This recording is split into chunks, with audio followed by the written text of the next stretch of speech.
They thought they had seen every side of you.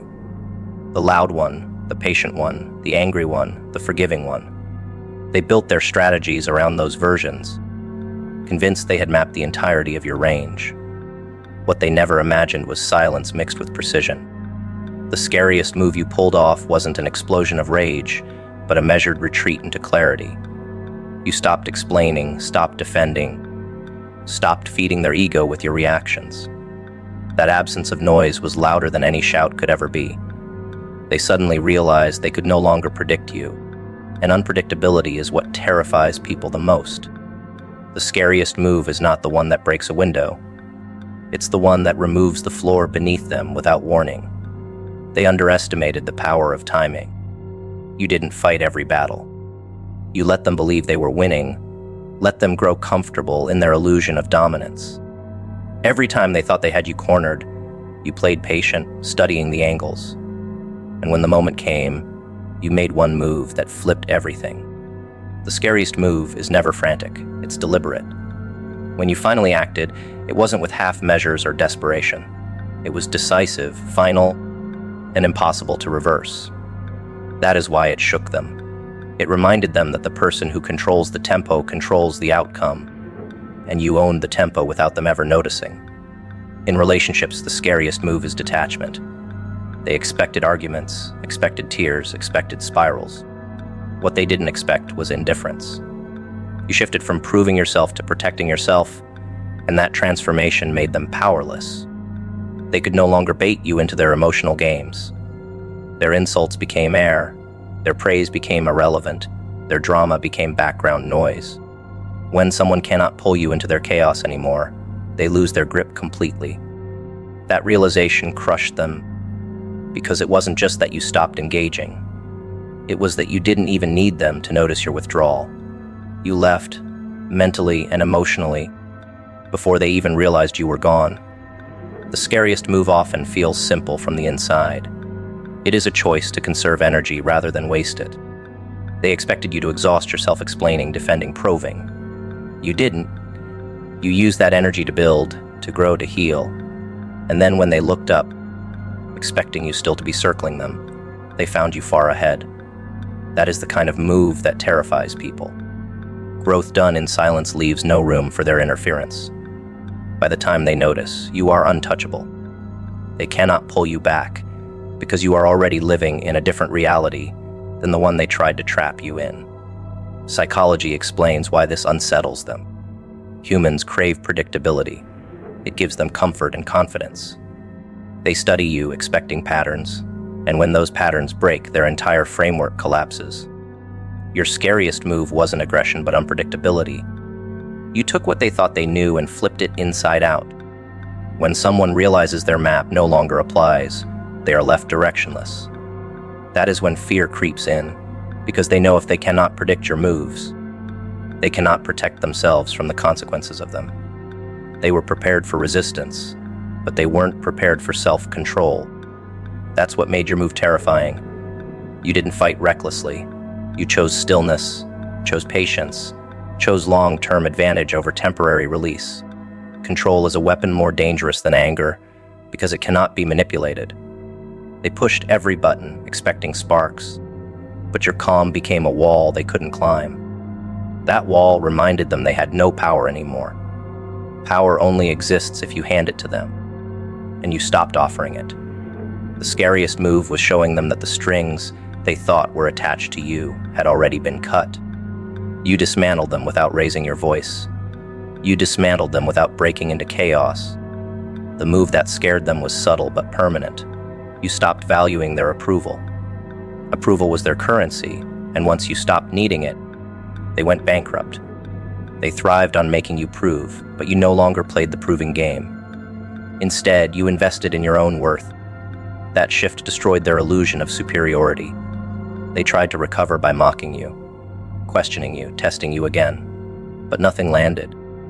They were shadowboxing with a ghost who had already walked out of the ring. In friendships, the scariest move is disappearing without drama. You didn't announce your departure.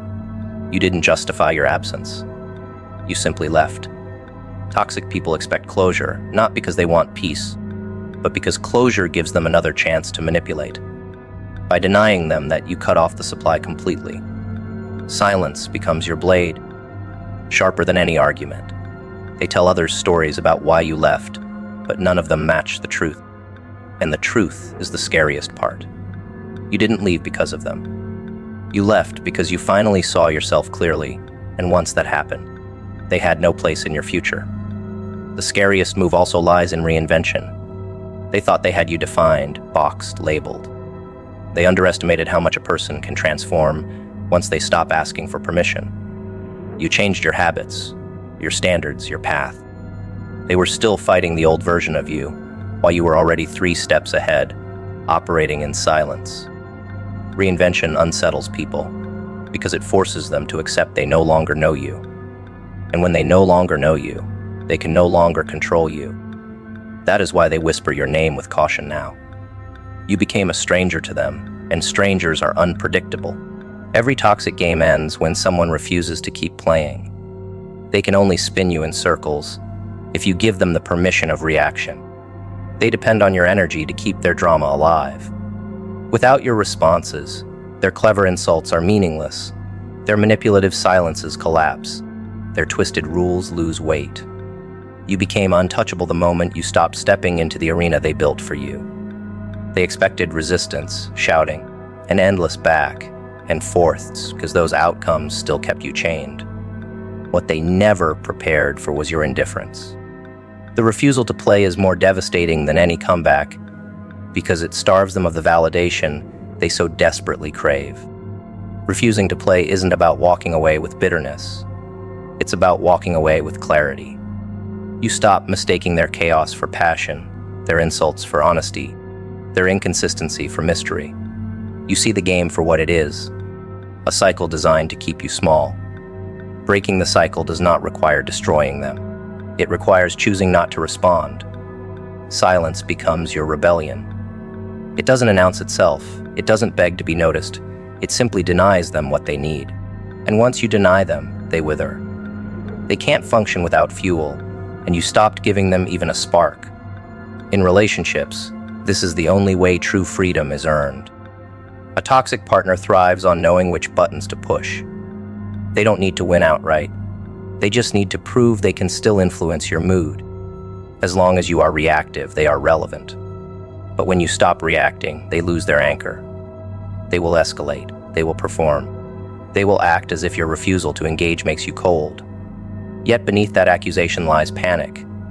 They panic because their strongest weapon, your emotion, is gone. The game ends not with shouting, but with a steady refusal to participate. That is how you reclaim your peace. Toxic friends play by similar rules. They gossip, compare, or plant doubts in your mind because the cycle of proving keeps you tethered to them. They push you to explain, defend, or justify yourself until you are drained. But when you refuse to explain, when you decide their approval has no weight in your life, the strings snap. They cannot manipulate a mind that no longer seeks their validation. That is when you learn the cruelty of indifference.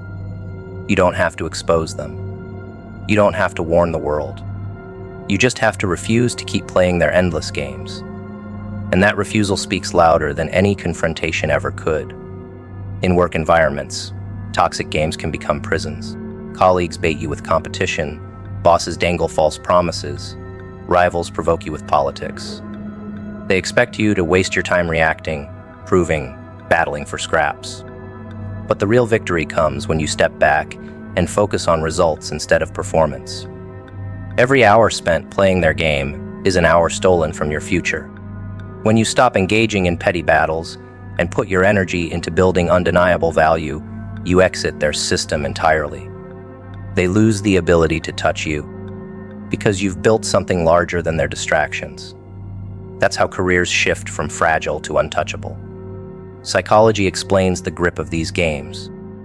They thrive on intermittent reinforcement.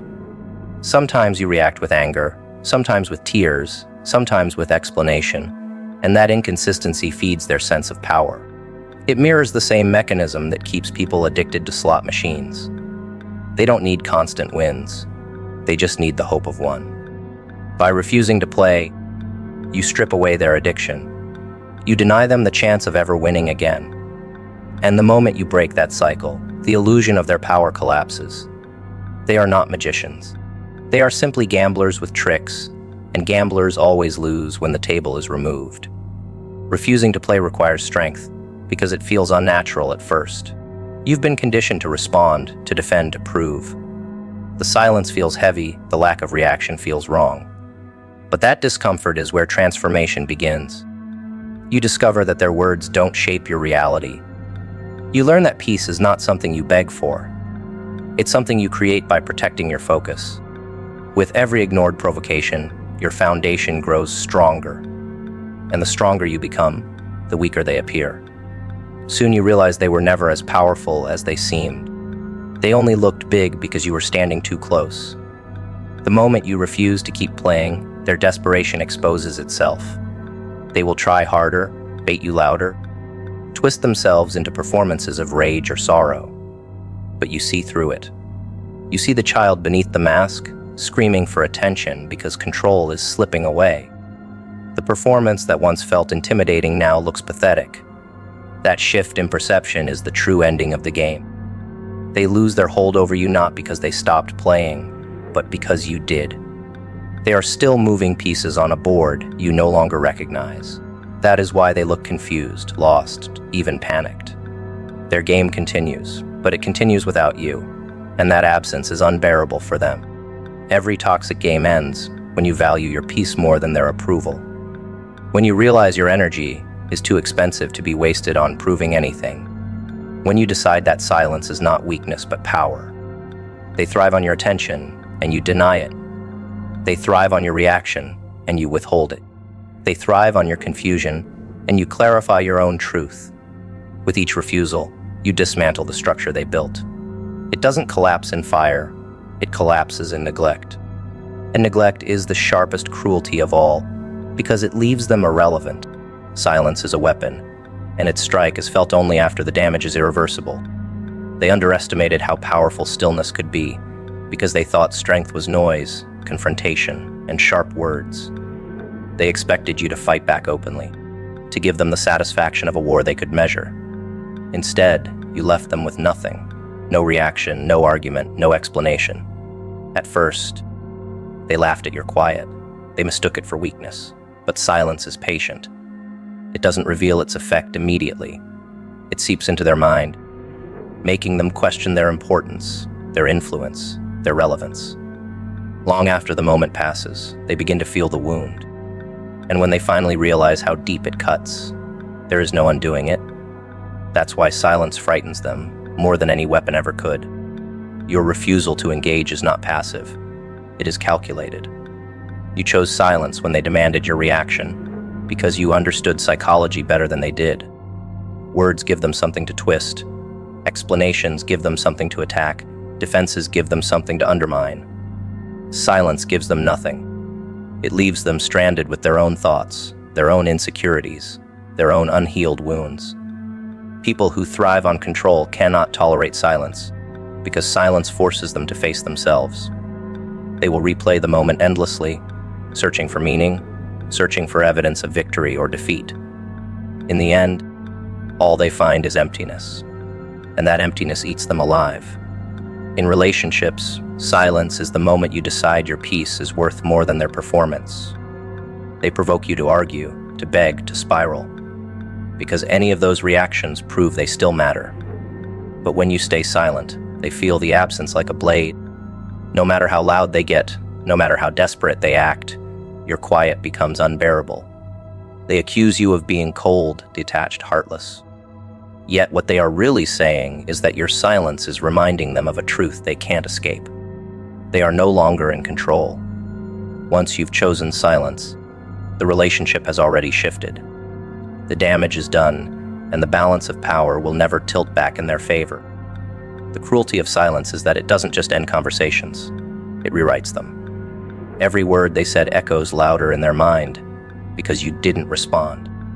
Every insult they threw hangs heavy because you didn't validate it with anger.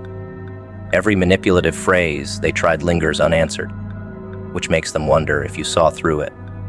Silence magnifies their words until they hear their own ugliness clearly. They wanted you to fight, to distract them from themselves. Instead, you handed them the mirror of silence, and now they choke on their own reflection. The weapon is not the absence of sound. It is the way silence forces their lies to echo back at them without interruption. In careers, silence is strategy. When rivals try to bait you with politics, you don't respond in the moment. You let their noise hang in the air, revealing how insecure and desperate they are. Later, when results speak louder than gossip, your silence becomes proof of strength. They realize too late that their words did not weaken you. They weakened themselves by exposing how much energy they wasted. Silence in professional spaces communicates confidence. It says you don't need to fight for every scrap of recognition because you are building results that cannot be debated. By the time they understand this, their credibility has already crumbled. The damage is irreversible, and you never raised your voice once. Psychology proves silence is not neutral, it is disruptive. Humans are wired to crave closure, to resolve tension, to make sense of unfinished business. When you give no response, you deny them that closure.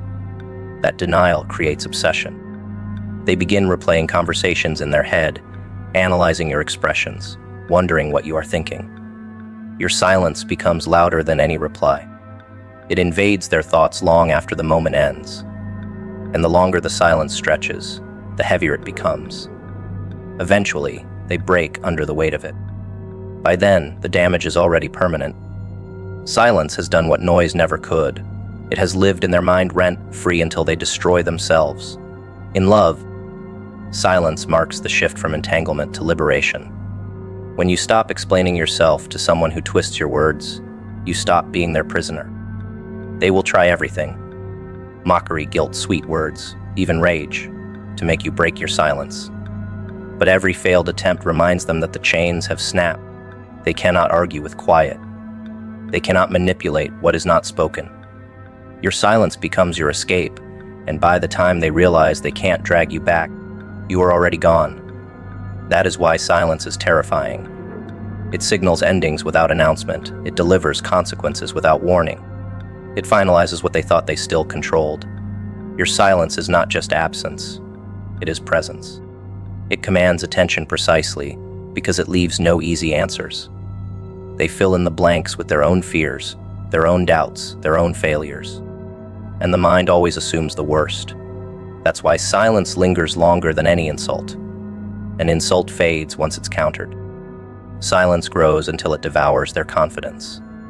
They start to wonder if you ever cared, if you ever will again, if they ever had you at all. That uncertainty gnaws at them until the damage becomes unbearable. Silence doesn't fight them. It lets them fight themselves. The effectiveness of silence lies in timing. It is not about avoiding every conversation. It is about choosing moments where your absence carries weight. You don't give them the chance to twist your words when clarity has already been made. You don't validate lies by engaging with them. You don't waste your energy on proving yourself when the truth will eventually reveal itself. By withholding your voice strategically, you conserve power while forcing them to waste theirs. When the damage finally reveals itself, it is too late for them to undo it. That's when they understand the cruelty of silence.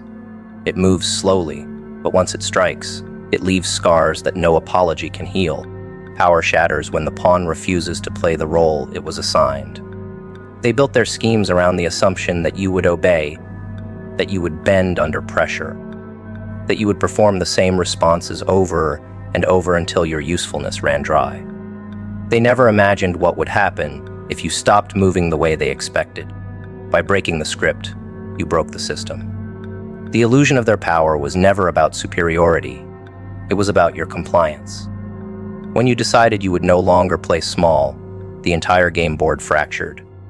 They could no longer predict outcomes, and unpredictability is the death of control. They relied on your predictability.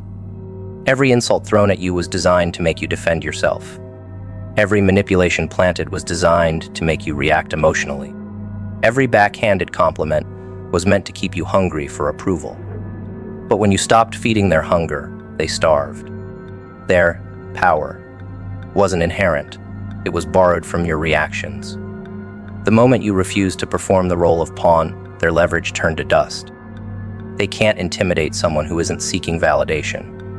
They can't shame someone who stopped needing their acceptance. The system only worked because you played along. You ended the game when you chose silence over reaction and clarity over chaos.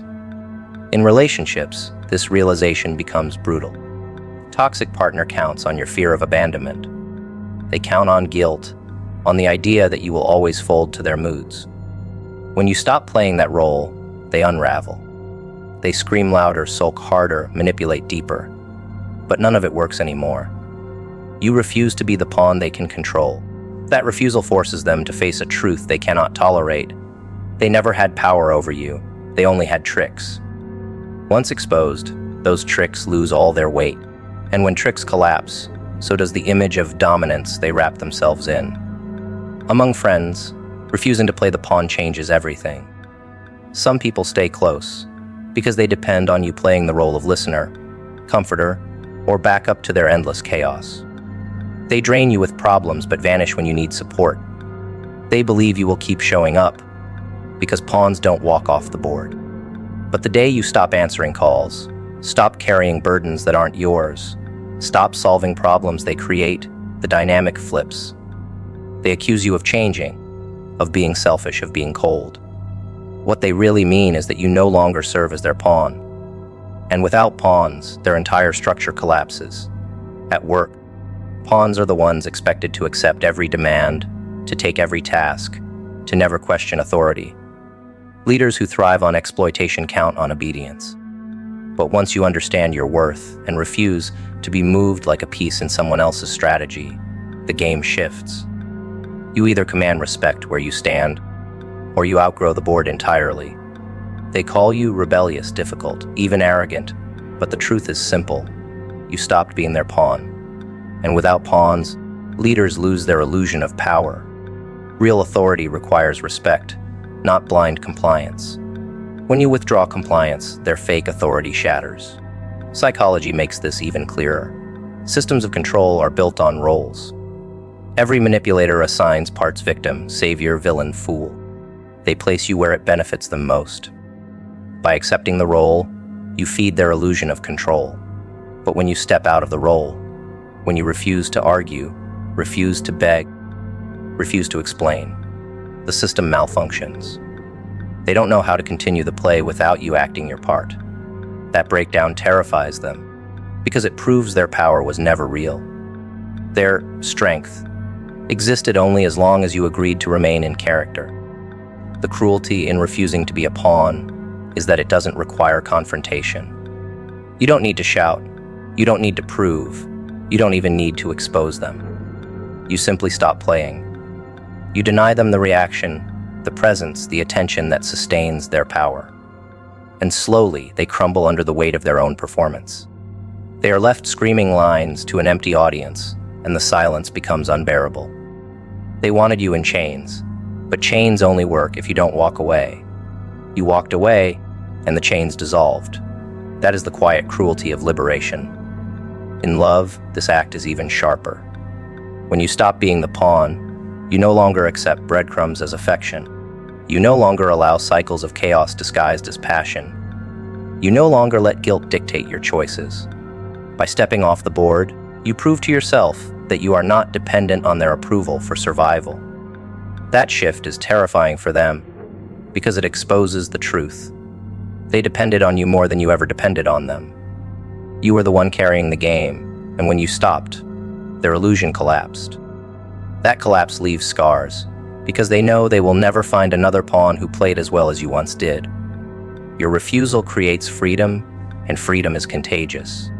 Others watching from the sidelines see your defiance and begin to question their own roles.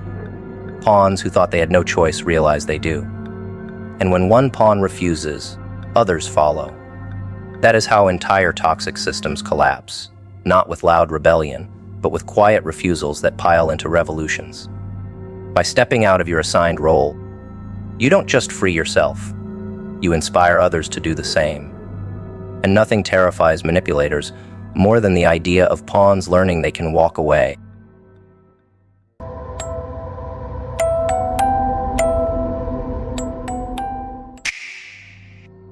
They used to laugh when you said it. They called you dramatic, paranoid, delusional. They thought your warnings were nothing more than noise, a cry for attention. But you weren't speaking from fear. You were speaking from observation. You noticed the cracks they ignored. You caught the subtle shifts, the way people moved, the way systems bent, the way truth whispered in silence long before it shouted in chaos. They mistook your awareness for madness. Now the very thing they mocked is plastered on their screens, reported by the same mouths that once told you to quiet down. That is the curse and the beauty of vision. You see it before they can, and by the time they catch up, it's no longer prediction, it's reality. The secret was never in magic or luck. It was in your refusal to be distracted by surface illusions. Most people see what they want to see, not what is actually happening. You stripped away the comfort of illusions and forced yourself to study the patterns that others avoided. People live in denial because denial is easier than facing truth. You didn't give yourself that luxury. You allowed discomfort to become your compass, and discomfort always points toward change. That's why your words sounded crazy to them. You were willing to say what they were too scared to think. They laughed because laughter is the shield of the unprepared.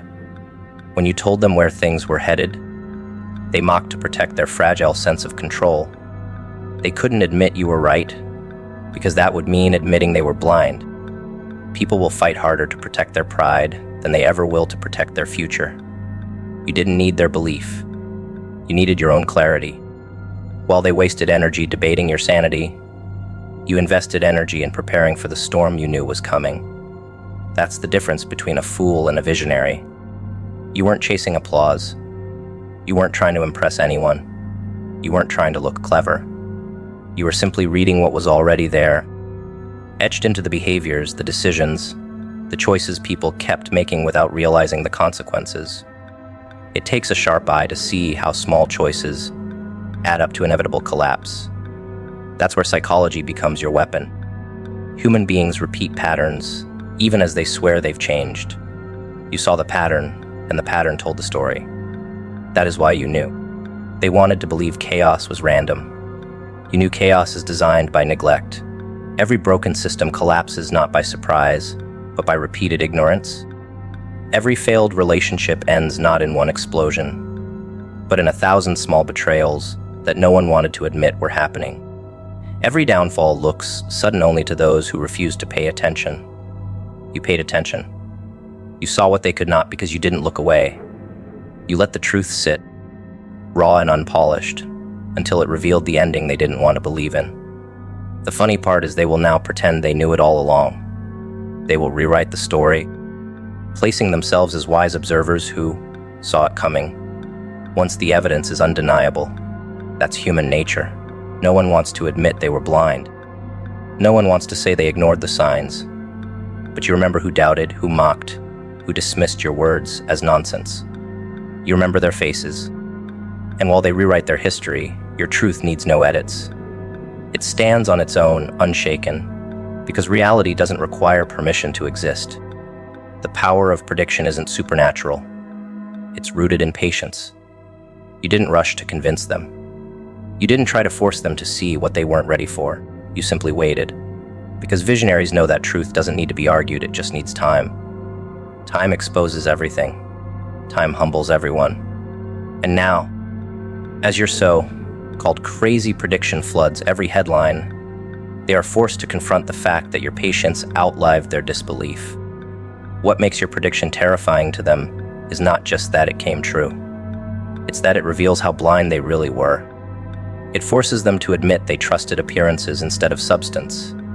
They trusted noise instead of silence. They trusted ease instead of effort. And now, they scramble to understand how you knew when they didn't. They'll ask questions not out of curiosity, but out of desperation. They want the formula. They want the certainty you had. But the formula was never hidden. The problem was they never wanted to face it. You knew because you trained your mind to sit in stillness. You trained your eyes to look where others looked away. You trained your soul to accept the discomfort of seeing truth before it's convenient. That's the cost of awareness, it isolates you. It makes you the outcast until the moment you're proven right. And then, the same people who mocked you look at you with fear, because if you were right once, what else might you be right about? That fear is respect disguised as doubt. Gaslighters are creatures of repetition. They believe they're unpredictable because they twist stories, deny obvious truths, and distort memories. But once you see beneath their performance, you realize their script never changes. Every lie they tell, every trick they pull, is an armor built to hide the same wound, shame. That's why they are easy to predict. Their chaos is only a disguise, and like all disguises, it can only cover what they fear most. You watched carefully, and the pattern revealed itself. Whenever the truth got close to exposing their weakness, they created a smokescreen. Whenever you struck a nerve, they redirected blame. Their lies weren't random. Their lies were maps, pointing straight back to the wound they were desperate to keep hidden. They tried to convince you that your memory was broken, that your perspective was flawed, that your reality couldn't be trusted. But this was never about you. It was about them. Their need to bend reality came from their terror of being seen for who they really are. Shame is an unbearable mirror for them. They can't face it, so they project it. They throw it onto you, hoping you'll carry what they cannot bear. But shame has a weight that doesn't dissolve just because you hand it off. It clings. And that's why they are constantly restless, constantly inventing new lies, constantly playing defense, even when there's no attack. They're not unpredictable. They're compulsive. Once you see that, their game loses power. You learn that gaslighting isn't about convincing you. It's about convincing themselves. Every time they tell a lie, they're trying to rewrite the script in their own head. They're trying to soothe the wound with falsehoods, because the truth would sting too much. They sell illusions not because you need them, but because they do. That's why their words always carry the same tone. Defensive, fragile, desperate. You stop taking their lies personally because you saw them for what they were, bandages on shame that never healed. Once you stop fighting their performance and start studying it, they become predictable. They are like actors who only know one role, no matter what stage they stand on. They accused you of being too sensitive, too controlling, too demanding. Every accusation was just a reflection of what they feared about themselves. That's the secret to prediction. Every attack they throw at you is actually a confession. The louder they call you untrustworthy, the more terrified they are of being exposed as liars. The more they label you difficult, the more they fear their own inability to hold relationships without manipulation. Gaslighters are mirrors turned inside out. Once you learn to read the reflections, you stop being confused by their words. You start being entertained by their predictability. Because every insult is recycled, every narrative is recycled, and every attempt to control you is another desperate cry to avoid their shame. The tragedy of the gaslighter is that they never evolve. Shame traps them in cycles they can't escape. You outgrow them because you learn, you adapt, you confront. They stay the same because their entire existence is built on avoiding confrontation with themselves. You predicted their moves not because you're gifted, but because they're lazy. It takes no creativity to gaslight. It's the same playbook every time. Denny, deflect, project, repeat. You mastered their rhythm because you stopped listening to the words and started watching the wound. Their shame was the heartbeat of every choice. That's why, even when they thought they were unpredictable, you already knew their next line. They fear exposure more than anything. That's why gaslighting is their weapon of choice. It buys them time. They think if they can twist your mind, they can delay the inevitable moment where truth surfaces. But inevitability is stronger than illusion. No matter how many stories they craft, no matter how many minds they try to bend, reality always cracks through. And when it does, the shame they've been running from is amplified, because now it's not just in their head, it's in the open. You didn't need to destroy them. Their lies did the work for you. You only had to wait. You stopped needing their apology because you realized apologies would never come. Apologies require courage, and courage cannot grow in soil poisoned by shame. Instead, you started giving yourself the closure they could never provide. That was the true power shift. They wanted to keep you stuck doubting, waiting for validation that would never come. You chose to validate yourself, and in doing so, you broke the cycle. They cannot gaslight someone who has stopped looking to them for truth. That is the moment the predator becomes powerless. The psychology of a gaslighter is simple once you strip away the fog. They were wounded long before you met them. That wound became their identity. Instead of healing, they armored themselves with lies. But armor built on denial eventually rusts. And when it rusts, the shame seeps through. They can hide for years, but eventually, the cracks show. You played the long game. You watched. You endured. And when the cracks widened, you didn't need to do anything but step aside and let the truth speak. Predicting them wasn't a skill. It was patience. They believed they were manipulating you. In reality, you were studying them. Every twist of their words, every fake apology, every moment they tried to flip the script only confirmed what you already knew. They thought their lies were walls. To you, they were windows. You saw right through them. You saw the child inside them, terrified of being unmasked. And while they thought they were fooling you, they were actually exposing themselves, again and again, until their predictability became almost boring. They told you something was impossible because they needed you to believe it. That word, impossible, was their strongest shield. It was designed to keep you still, to discourage you from even trying. Yet impossible was never truth. It was only a story repeated enough times to feel real. You understood something they didn't want you to see. Deception is fragile. Lies require constant maintenance. Illusions need energy to survive. The moment you stop feeding them belief, they collapse under their own weight. That is why the impossible becomes inevitable. The moment you strip away the performance, you see the bones underneath. And bones always break when struck with enough precision. They wrapped their deceptions in layers of complexity, hoping you would get lost in the fog. But deception is never as strong as it looks. It relies on confusion, on overwhelming you so you don't ask the right questions. You played it differently. You didn't chase every detail, every distraction. You let the fog hang until it thinned on its own. Then you noticed the cracks, the inconsistencies, the quiet stutters in their story. Deception is fragile because it can't survive close inspection. The truth doesn't need rehearsing. Lies do.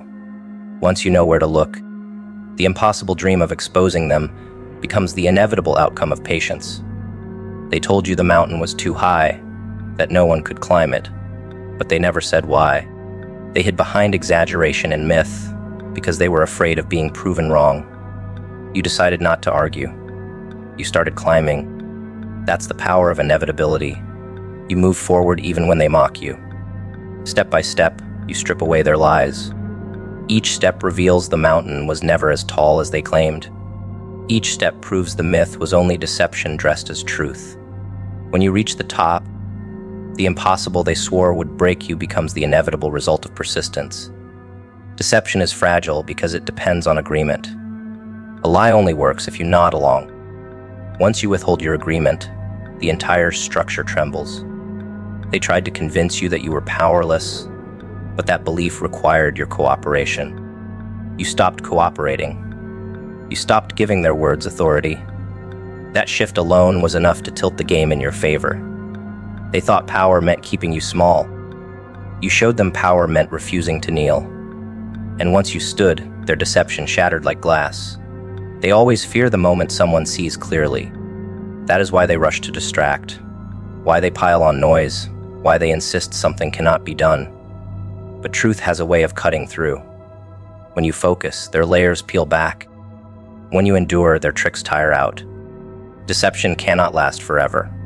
It breaks down under the pressure of time. That is why you kept moving, even when they called you foolish. You weren't waiting for their permission. You were waiting for their lies to collapse. And collapse they did. The so-called impossible has always been a weapon used by those who want control. They make you believe it cannot be done, so you won't try. They exaggerate barriers so you'll remain still. But when you stop listening and start acting, you realize the barriers were paper walls, flimsy constructions built from fear and doubt. You walk through them, And suddenly what was impossible looks embarrassingly small. That's the lesson. They only had power because you let them define your limits. Once you reclaim that definition, inevitability takes over. They called you crazy for believing you could break through. They laughed because laughter is the last weapon of those who have no evidence. Yet every laugh was an admission. It revealed their dependence on deception. They didn't want you to succeed because your success would expose their weakness. And when you finally broke through, when you turned their impossible into your inevitable, they had nothing left to say. The silence was proof.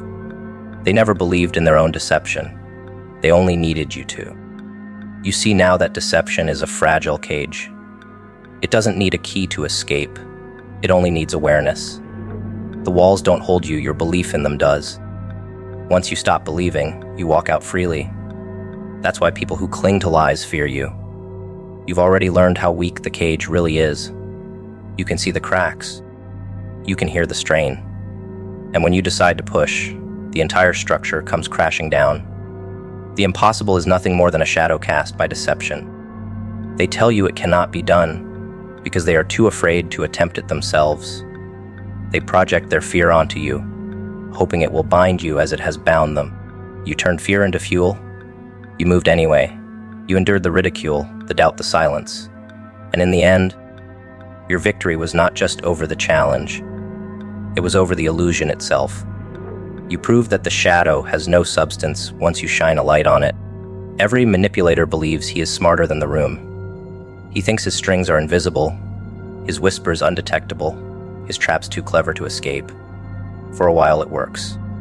People fall for his charm, his carefully rehearsed stories, his selective displays of weakness meant to lure sympathy. But manipulation requires constant control, and constant control requires energy. The manipulator cannot help himself. He wants more, always more. He pushes past what is necessary, reaching too far, tightening the strings until everyone starts to feel the tension. That's when his mask begins to slip. Overreaching is his fate. That's the only prediction worth betting on. They think subtlety will last forever, but their greed betrays them. Manipulators aren't satisfied with influence. They want domination. They want to decide what you think, how you feel, what you do, and who you trust. That hunger drives them to stretch their lies wider and wider, covering more ground than they can manage. And that's when the cracks form. You don't need to rush to expose them. All you have to do is wait. Given enough time, every manipulator steps too far. He makes a demand too bold, a lie too grand, or an accusation too absurd. That is the moment the house of cards collapses. You never needed to outplay them move for move. You just needed patience. Manipulators reveal themselves because they cannot live without validation. They crave proof that their control is working. And to get that proof, they escalate, they tighten the leash, they amplify the guilt trips, they exaggerate their importance. The same tactics that fooled you at first eventually repeat so loudly that they expose the script. Suddenly, what once felt persuasive now feels desperate. They don't see it, but everyone else begins to notice. Their hunger writes their downfall. The beauty of prediction lies in knowing human nature never changes. Manipulators are trapped by their own psychology. Shame drives their need for power. Insecurity drives their need for control. And ego drives their need to keep proving it. Overreaching is inevitable because their fear of being powerless will always outweigh their sense of caution. That's why you don't need to fight them at every turn. You let them keep pulling the strings tighter until the puppet show breaks. When they overreach, they expose the very weakness they thought they had buried. In relationships, the manipulator pretends to be the savior, the lover, the loyal friend. But over time, the act requires too much maintenance. Their need to control deepens, and they begin to demand more of you than they deserve. They overreach by twisting your reality too far, by trying to erase parts of you they cannot dominate, and that's when their cover breaks. You see the desperation behind the mask, the trembling hand behind the forced calm. That's when you realize they were never strong. They were terrified, and the overreach was proof. In power struggles, manipulators love to orchestrate conflict. They pit people against each other, hoping to stand above the wreckage as the quiet puppeteer. But when their hunger grows, they overplay their hand. They make themselves too central to the story. They become obvious. And once they are obvious, their power evaporates. No one trusts the man who reaches too far. No one follows the voice that screams for control. Exposure is not an accident. It is the destiny of every manipulator who cannot stop himself from stretching one lie into 10. You learn not to waste your energy fighting their illusions. Fighting a manipulator head-on only feeds his game. Instead, you allowed him to keep building, keep twisting, keep reaching. You waited for the overreach, because that moment is the only proof you ever need. It arrives like clockwork. It arrives without fail. It arrives because manipulators cannot resist proving themselves. The irony is sharp. They reveal what you could never have exposed yourself. They pull off their own mask. The collapse is always poetic. The manipulator who wanted control ends up exposed by the very lies he crafted. His reach exceeds his grasp, and suddenly everyone sees the truth. His tricks look desperate. His words lose power. His influence dissolves. You don't have to shout. You don't have to fight. You simply watch as he burns himself down. That is the secret. Manipulators are not defeated by others. They are defeated by their own compulsions. They will never understand that restraint is the only way to maintain control. And because they cannot restrain themselves, their ending is always predictable. They will always go too far. They will always try to take more than the situation allows. They will always expose their own hand. This is why patience is your greatest weapon. You don't need to match their lies with truth. You don't need to fight their games with games of your own. You wait, and the overreach destroys them. Every manipulator eventually reveals himself by overreaching. That is the only prediction worth betting on. You don't need to see the future to know it. All you need is clarity, endurance, and the discipline to let time do the work. They think they are invincible in their deception. You know deception is fragile. You know hunger always betrays itself. And you know the longer they play, the sooner they fall. They fear the light because the light would make them transparent. Exposure is their greatest terror. Not rejection, not failure, not even losing you. It is the thought of being seen for what they really are.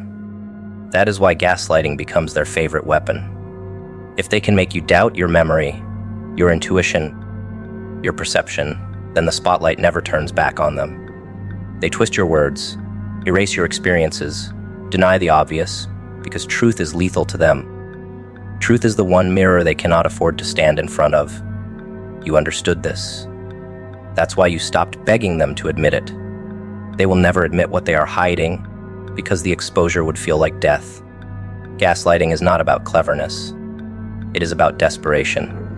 They need to rewrite reality before reality unmasks them.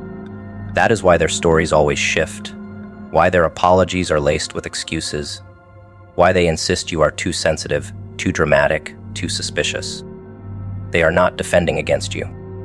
They are defending against the truth leaking out of them. And the more fragile they feel, the harder they push. You noticed it. The louder their denials, the closer you were to the truth. That's the pattern. Their intensity reveals their fear. They don't lie to gain power. They lie to keep from collapsing under shame. Exposure would strip them bare. So they convince themselves that if they can make you feel crazy, if they can make you question your own eyes, they can hide a little longer. But that's the fragile irony. Gaslighting always exposes the gaslighter eventually. Because the harder they fight to keep the truth buried, the more obvious it becomes that they are hiding something. You don't need to chase them. You just need to watch. Time does the exposing for you. They want to paint you as the unstable one. That is their shield. If they can make others see you as erratic, then any truth you reveal can be dismissed.